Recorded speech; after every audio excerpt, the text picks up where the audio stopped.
반갑습니다. 저는 부산 기장군 지역위원장 최택용입니다. 얼마 전까지 중앙당 대변인 직책을 맡아서 일을 했고요. 그전에는 이재명 대표님과 함께 정치혁신위원으로 총선을 앞두고는 총선기획당 위원으로서 서울시 정무수석으로도 일한 적이 있습니다. 상식에서 일탈된 일들이 계속 진행되고 있죠. 윤석열 정권이 총선에서 대패를 했는데도 불구하고 국정기조를 전혀 바꾸지 않고 있습니다. 국민의힘은 전혀 의회 내에서 제1야당 민주당을 대하는 자세나 이런 것이 전혀 변화가 없습니다. 이 갈등은 윤석열 정권과 국민의힘 자초한 일이기 때문에 어쩔 수 없이 불협화음을 일으키고 있다고 봅니다.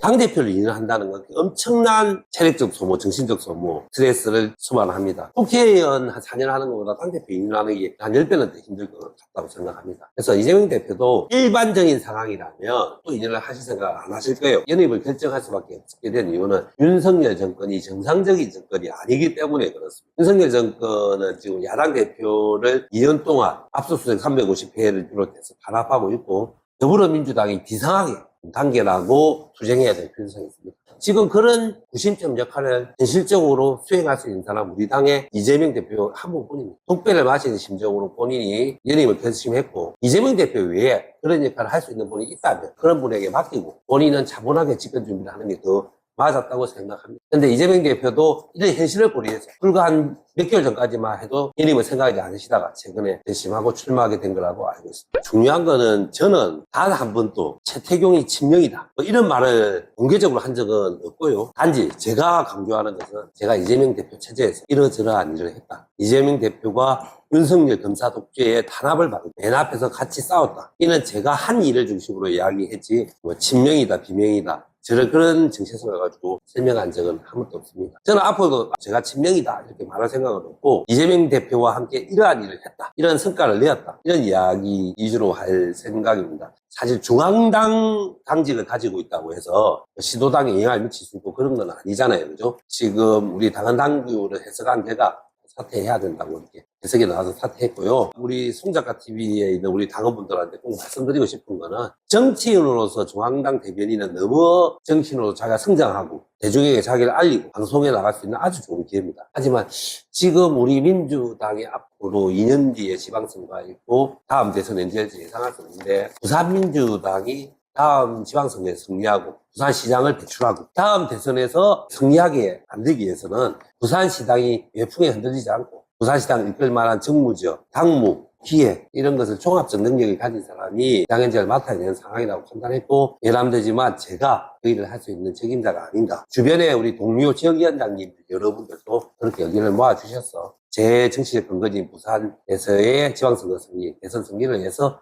결심하게 되었습니다. 그 총선기획단 할 때는요, 이재명 표 공천 혁명을 통해서 총선 승리가 가능했다. 이런 평가도 많은데요. 총선 공천 혁명에 도화선이 된 하위 10%에 포함된 국회의원의 감산율을 30%로 상향 조절한 거 제가 제일 강력하게 주장했습니다. 실제로 엄청난 영향을 줬죠. 하위 10%에 포함돼서 통보받은 분들이 우리 당원들이 이제 뭐 소부하기라고 부르시는 그분들이 막 자폭을 막 하시더라고요. 스스로 막 하위 10%를 공개하고 당을 비난을 하고 막 탈당도 하고 근데 그걸 통해서 국민들은 오히려 이재명의 민주당이 낡은 것들과 결별해서 새로운 물갈이를 하고 있구나.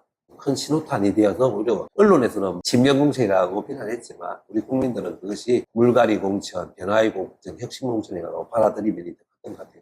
그래서 그 부분에서 굉장히 보람이 있고요.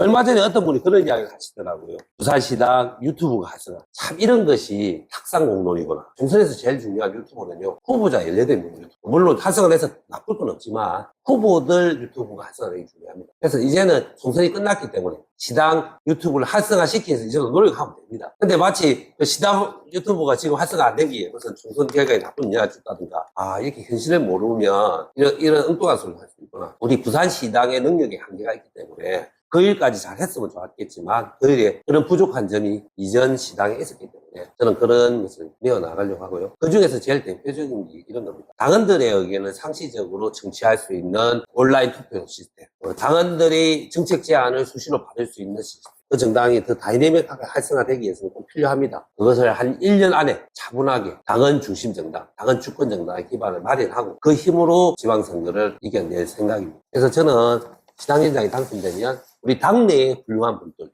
당 밖에 훌륭한 분들. 그래서 이분들이 이번 총선에서 45%를 받았는데 우리가 5%만 더 플러스하면 승리할 수 있기 때문에 자신감을 주고 같이 전략적 연구를 하면서 신당위원장 경선이 이루어지게 하는 것. 그게 제일 중요하다 보고요. 두 번째는 지금 요즘 당헌 주권 정당이라는 이야기를 많이 하잖아요.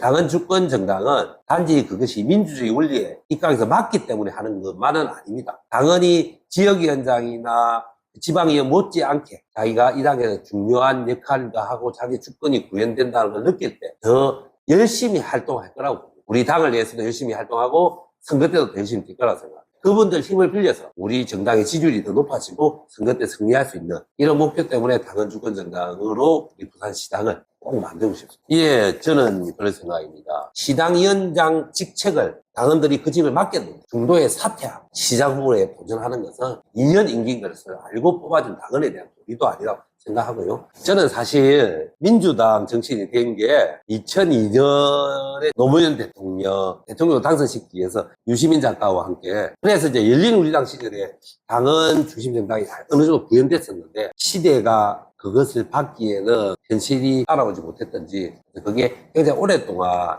지체되어 있었습니다. 그런데 최근에 우리가 그때 구현하려고 한 정당의 모습이 많이 만들어지고 있습니다. 우리 당원들이 가장 원하는 것은 윤석열 정권을 심판하고 우리 민주당의 정권을 차지하고 이런 것도 있지만 정치를 통해서 자신의 주권, 자신의 가진 정치적 의사가 현실에서 구현되는 것을 바라고 있는 것 같아요. 정당 운영에 있어서도 우리 당원들이 효능감 있게 적용되는 것, 그것을 제일 보고 싶다고 생각하고 있고요. 그런 면에서 좀 많이 부족했었고. 그런데 이재명 대표 체제가 되면서 이런 것이 당헌 정당으로 나아가고 있고, 국회의원들이나 과거의 기성정치인들도 이 큰 흐름에 속으로는 좀 불만이 있어도 크게 저항하지 않고 변화되고 있다고 생각합니다. 대표 공약은 사실은 첫 번째는 부산시의원은 비례 후보는 부산 당원들이 결정한다. 우리 당원들의 전당원 투표로 결정한다. 이것을 꼭 실현시킨 생각이고요. 두 번째 공약, 당원들이 우리 부산시당이 나가는 주요 노선과 정책, 이런 것에 당원들, 우리 3만 5천 당원들의 의견이 수시로 확인되고 반영될 수 있도록 그런 투표 시스템을 만들 생각입니다. 부산은 소멸될 위기에 처하게 두 가지 이유죠. 출생률이 워낙 낮죠.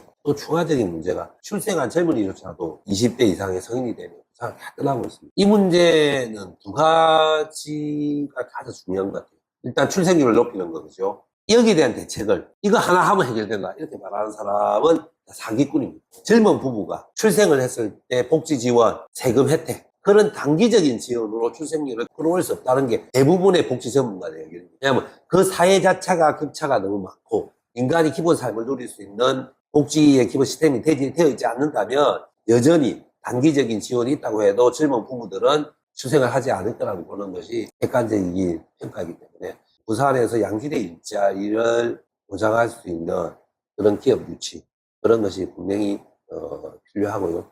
저는 부산시장과 부산 국회의원들이 정말 문제가 많다고 생각합니다. 근데 박형juk 시장님은 일은 하지 않고 너무 이미지 관리만 한다는 느낌을 지울 수가 없고 실제로 그렇고요.